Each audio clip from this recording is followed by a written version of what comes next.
Hello friends, welcome back to my channel. मैं हूं सलोनी। मैं आ गई एक वीडियो लेके। तो बात ये है कि जैसे कि आप में से कुछ लोग ऑलरेडी जानते हैं कि अभी हम हाल फिलहाल में ही जो है भारत से आए हैं।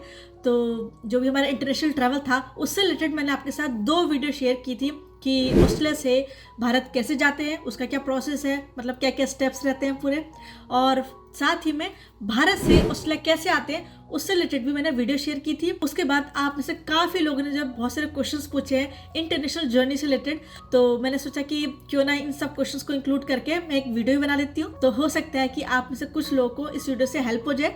तो चलिए बने रहे इस वीडियो के एंड तक और इस वीडियो को एंजॉय कीजिएगा। तो सबसे पहला क्वेश्चन ये था कि इंटरनेशनल ट्रैवल के केस में आपको एयरपोर्ट कितने घंटे पहले पहुंचना चाहिए। तो इसका आंसर ये है कि इंटरनेशनल ट्रैवल के केस में आपकी फ़्लाइट की टाइमिंग से लगभग 3 घंटे पहले आपको एयरपोर्ट के गेट पे पहुंच जाना चाहिए। बिकॉज अंदर जाके आप कई सारे स्टेप्स रहते हैं, जैसे मान लीजिए चेक इन करना रहता है, उसके बाद जो है इमिग्रेशन क्लियर करना रहता है, उसके बाद जो है सिक्योरिटी चेक भी क्लियर करना रहता है। और इन तीनों ही स्टेप्स में कई बार जो है काफ़ी लंबी लाइन्स देखने को मिल जाती है। बिना भागम भाग के आसानी से आपके जो सारे स्टेप्स कंप्लीट हो जाए, इसलिए जो है आपकी फ़्लाइट के टाइमिंग से 3 घंटे पहले आप एयरपोर्ट पे पहुंच जाए, ऐसा रिकमेंड किया जाता है। और उसके बाद नेक्स्ट क्वेश्चन ये था कि हमारे केस में कोविड टेस्ट रिक्वायर्ड था या नहीं था, और साथ ही में फेस मास्क ज़रूरी था या नहीं था। तो इसका आंसर ये है कि हमारे केस में जो है ऐसा कोई कोविड टेस्ट की तो रिक्वायरमेंट नहीं थी, बट हाँ आप जो है फुली वैक्सीनेटेड होने चाहिए, ये ज़रूर रिक्वायर्ड था। तो हम लोग जो है फुली वैक्सीनेटेड थे। और रही बात फेस मास्क की, तो फेस मास्क जो है एक तरह से रिकमेंडेड था हमारे केस में। तो हमने जो है अपनी ट्रैवल में थ्रू आउट फेस मास्क पहना था। बाकी जो है आप लोग ऑलरेडी जानते ही हैं कि टाइम टू टाइम जो है रूल्स चेंज होते रहते हैं। तो अपनी जर्नी से स्टार्ट होने से पहले अपने एयरलाइन से एक बार कॉल करके क्लियर कर लें कि कोविड टेस्ट ज़रूरी है या नहीं है, मास्क ज़रूरी है कि नहीं है, वो आप चेक कर लें। इसके बाद अगला क्वेश्चन ये था कि इमिग्रेशन के टाइम पे आपसे क्या क्या क्वेश्चन पूछे थे।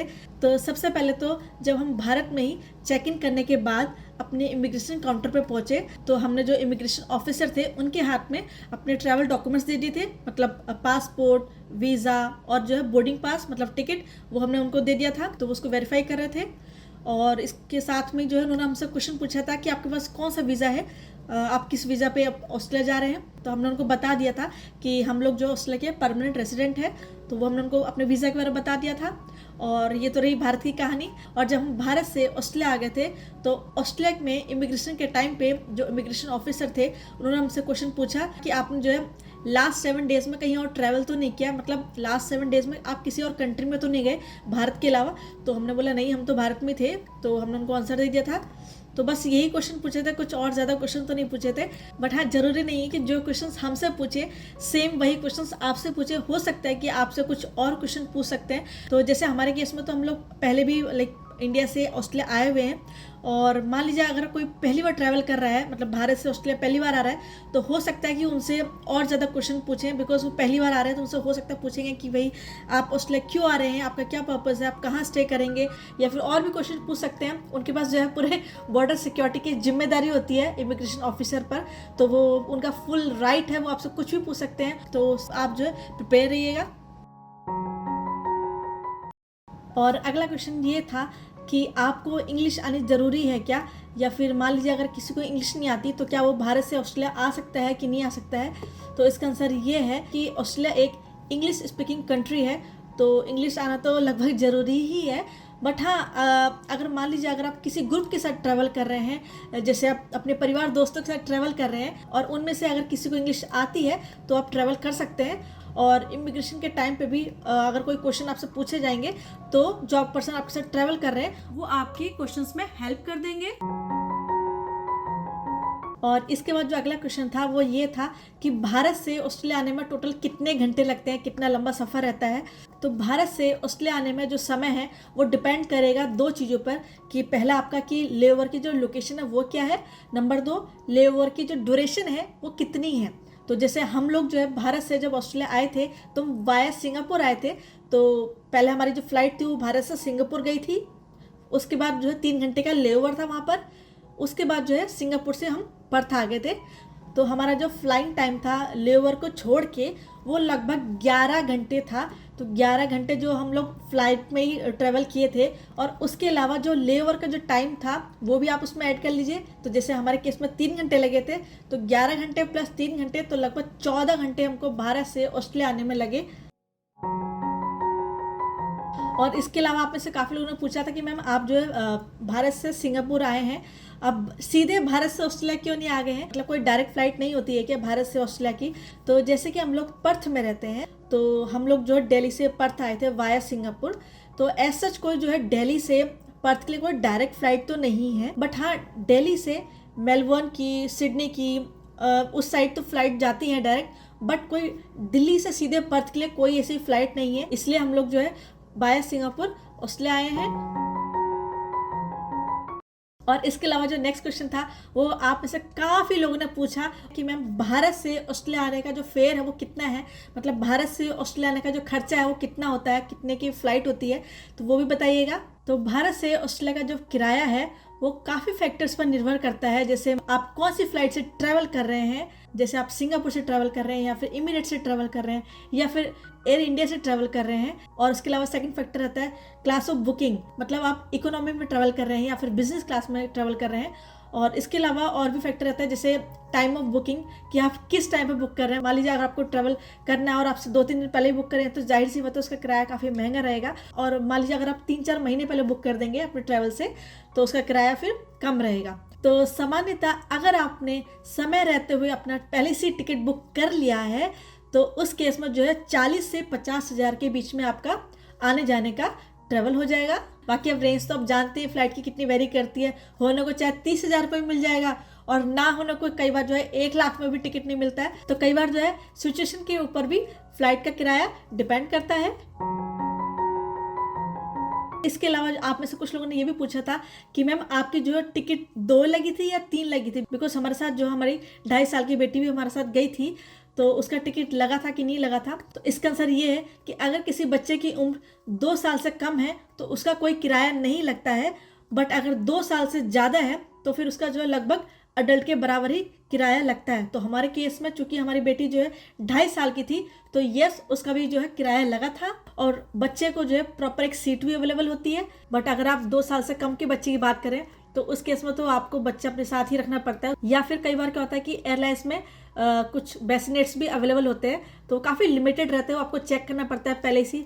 तो आपको जो है एयरलाइन को कॉल करके पहले से उसको चेक कर लेना चाहिए कि अवेलेबल है या नहीं है, और अगर अवेलेबल है तो आप बुक कर सकते हैं।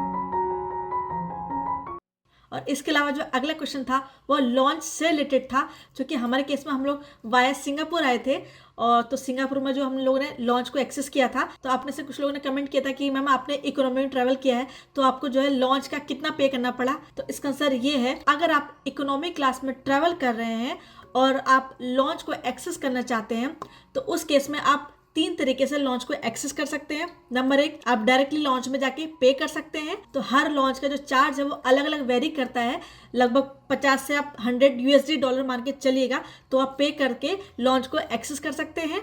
या फिर जो दूसरा तरीका है वो ये है कि आपके क्रेडिट कार्ड में इंटरनेशनल लॉन्च का एक्सेस है या नहीं है, बिकॉज कुछ प्रीमियम कार्ड ऐसे होते हैं जिसमें डोमेस्टिक लॉन्च के साथ साथ इंटरनेशनल लॉन्च को भी एक्सेस मिल जाता है। तो आप अपने कार्ड के टर्म्स एंड कंडीशन के हिसाब से लॉन्च को विजिट कर सकते हैं। या फिर तीसरा तरीका जिससे आप लॉन्च को एक्सेस कर सकते हैं वो ये है कि जिस एयरलाइन से आप ट्रैवल कर रहे हैं या फिर उस एयरलाइन के किसी पार्टनर एयरलाइन में अगर आपका फ्रीक्वेंट फ्लायर स्टेटस अच्छा है, नॉर्मली गोल्ड या प्लेटिनम है, तो उस केस में आप उस लॉन्च को एक्सेस कर सकते हैं। और हमारे केस में चूंकि हम लोग सिंगापुर एयरलाइन से ट्रैवल कर रहे थे और उसकी partner airlines virgin Australia airlines है तो उसमें जो है हमारा प्लेटिनम फ्रीक्वेंट फ्लायर स्टेटस है, तो उस केस में हमको लॉन्च का एक्सेस मिल गया था और इसके अलावा हमको कोई भी एक्स्ट्रा चार्ज नहीं पे करना पड़ा था। तो फ्रीक्वेंट फ्लायर स्टेटस के बेस पर भी आप लॉन्च को एक्सेस कर सकते हैं। इसके अलावा अगला क्वेश्चन ये था कि आप कितना लगेज ले आ सकते हैं, मतलब भारत से ऑस्ट्रेलिया आप कितना लगेज कैरी कर सकते हैं।